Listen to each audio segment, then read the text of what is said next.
d'être là, Eric, avec Coach Courbis.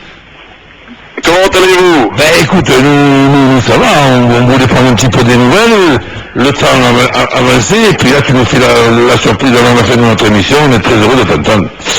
Le plaisir est de mon côté.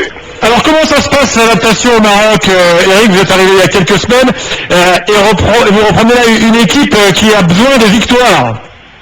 Oui, mais je crois que le dernier match en Tanzanie, là déjà on a gagné ce match qui était extrêmement important, et puis le match amical contre le Nord, on a livré une très très bonne prestation, donc la confiance est en train de revenir dans l'équipe. Ouais, tu as quand même un effectif, une génération intéressante, je suis persuadé que tu vas mettre de l'ordre, et il y en a besoin d'ailleurs, tant pis pour ça, et ça va être une équipe qui me paraît être compétitive dans le mois à venir, cette équipe du Maroc.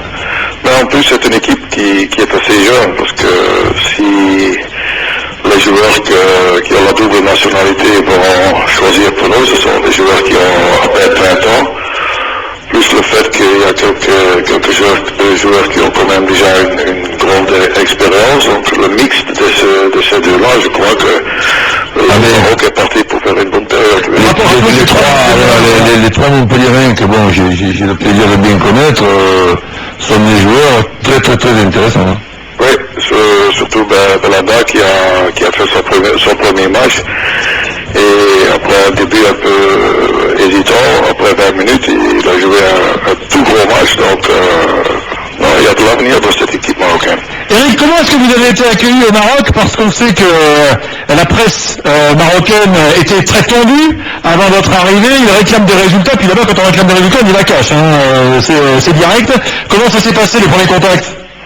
La conférence de presse était un peu mitigée, il y avait des pour et des contre, il y avait beaucoup de monde surtout, mais par après je crois que les gens de la rue, c'est comme un peu comme Marseille, ça respire le football et ils sont d'une gentillesse vis-à-vis de moi que je ne pouvais pas m'imaginer, donc je me sens déjà... Moi je suis pas étonné.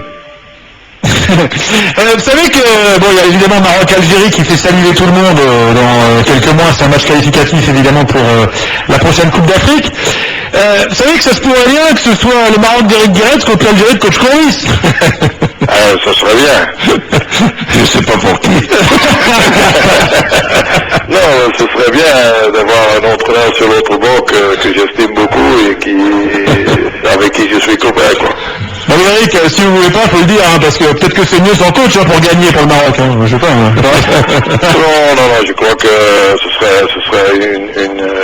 une belle surprise. Et sur le banc, ce serait un collègue que j'estime bien, comme je viens de dire. Là, ça c'est marrant.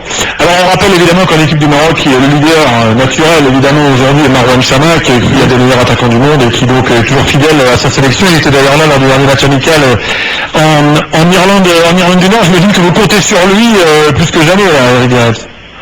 Oui, sur lui, sur les autres, parce que si lui est au top et les autres pas, donc là, on va jamais gagner un match, mais c'est sûr qu'il porte le drapeau de l'équipe nationale et c'est un joueur très important, mais en plus un joueur avec lequel ça fait plaisir de travailler, parce qu'il est simple, il fait son job, il est très professionnel, donc c'est un plaisir de travailler avec. Et là, il vous a promis de venir, parce que vous savez qu'il y a eu des polémiques ces derniers mois, il venait un coup sur deux, ça se passait pas super bien. Non, mais je crois que tous les joueurs qui ont été présents en Tanzanie et certainement en Irlande du Nord, ils ont quand même senti qu'il y a un nouveau vent et j'ai l'impression qu'ils ne veulent pas rater le bateau. Le train. Dis-moi, en ce qui concerne ta façon de travailler, qu'est-ce que tu as prévu, qu'est-ce que tu as décidé? Tu vas carrément habiter le Maroc? Oui, j'habite au Maroc. C'est le mieux, je pense. Bien sûr. Eric, vous avez regardé le match de l'OM hier soir? Non, malheureusement, je ne pouvais pas le regarder parce que j'étais visiter un match du championnat ici. Vous en pensez quoi là si vous avez pu suivre un peu cette année de l'Olympique de Marseille que vous avez quitté, ça commence à dater maintenant d'ailleurs, hein. Si on regarde bien, ça fait 2 ans? Oui. Ouais, même pas. Un an et demi. Bien, ça se passe commence bien. Ils ont été champions l'année passée, ce qui m'a fait énormément plaisir. En plus, je me rends compte que l'un ou l'autre de mes joueurs, pratiquement mes fils, ils jouent dans l'équipe nationale et ils jouent un rôle important dans l'équipe nationale. Donc, ces choses me font plaisir. Et le fait qu'ils se sont qualifiés pour le prochain tour en Champions League, en plus ça rapporte l'argent de la caisse, donc c'est une bonne chose. Valbuena, vous le considérez carrément comme un de vos fils? Bien, le petit, il jouait quand même très peu avant que je suis venu là-bas, puis il joue son match à Liverpool. Et le fait qu'il est petit, ça te donne une plus grande satisfaction si maintenant il fait son job très très bien de l'équipe nationale et à Marseille. Oui, mais c'est vrai que bon, ça, j'ai eu l'occasion d'en discuter avec lui. Tu auras été quand même la personne qui lui a permis de passer ce palier. C'était pas simple de s'imposer à l'Olympique de Marseille déjà, et après de s'imposer en équipe de France. Oui, mais je crois que ce que j'ai fait, je lui ai donné sa chance. Et heureusement pour lui, il a saisi sa chance. Il a dit qu'il allait le faire faire. Mais c'est quelqu'un qui lâche jamais, c'est quelqu'un, malgré le fait qu'il était souvent sur le banc avant la période que j'étais là, il s'est dit, si un jour je reçois ma chance, je vais la prendre avec les deux mains, ce qu'il a fait. Donc c'est plutôt bien de sa part. Vous avez des contacts encore avec lui aujourd'hui? Oui, de temps en temps, plus comme avant, parce que chacun fait son chemin. Moi j'étais en Arabie Saoudite, c'est quand même un autre coin du monde. Mais j'essaie de suivre un peu sa carrière, ça c'est sûr. Ça s'est terminé avec l'élimination de demi-finale juste à la porte de la finale. Oui, dommage. Peut-être... D'abord on a raté un penalty là-bas, un score 1-1 a été fantastique pour nous. Et puis les stades étaient pleins au match retour, il y avait 60 000 personnes et j'avais l'impression qu'il y avait un peu trop de tension. Ça vous a bloqué un petit peu. Ouais. Alors, ces matchs-là sont des événements au niveau local là-bas, mais est-ce que vous-même, en tant que coach de haut niveau, vous n'avez pas l'impression que vous êtes un peu enterré là-bas? Non, pas du tout, au contraire. Ben la preuve.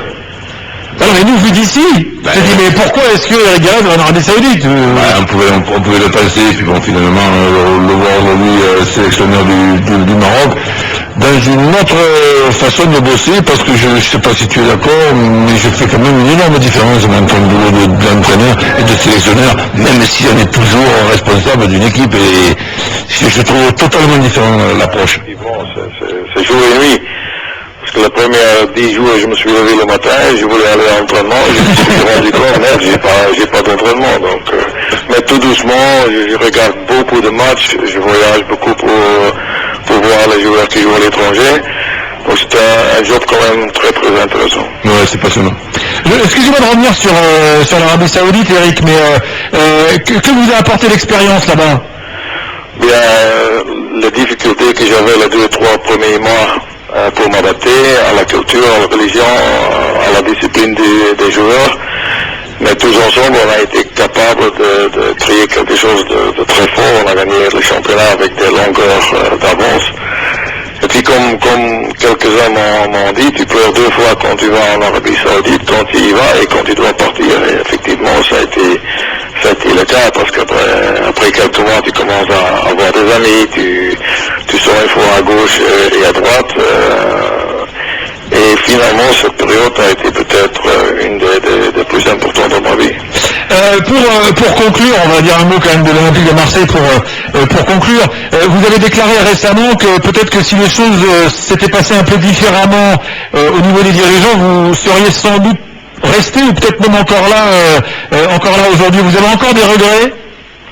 J'ai pas de regrets parce qu'on m'a pratiquement obligé de partir. Mais si le mois de janvier on m'aurait offert un contrat de 5 ans, je l'aurais signé dans la seconde qui suivait. Moi j'avais l'intention de finir ma carrière même à Marseille, mais vu les circonstances et vu le fait que certaines déclarations m'ont quand même déçu profondément, je me suis dit, si tu dois attendre jusqu'à la dernière semaine du championnat pour savoir si tu es deuxième, si on n'a pas confiance dans le travail que tu as effectué jusque maintenant, il vaut mieux qu'on se quitte. Bon, c'est sûr que il y a des choses bizarres, je dirais, inexplicables.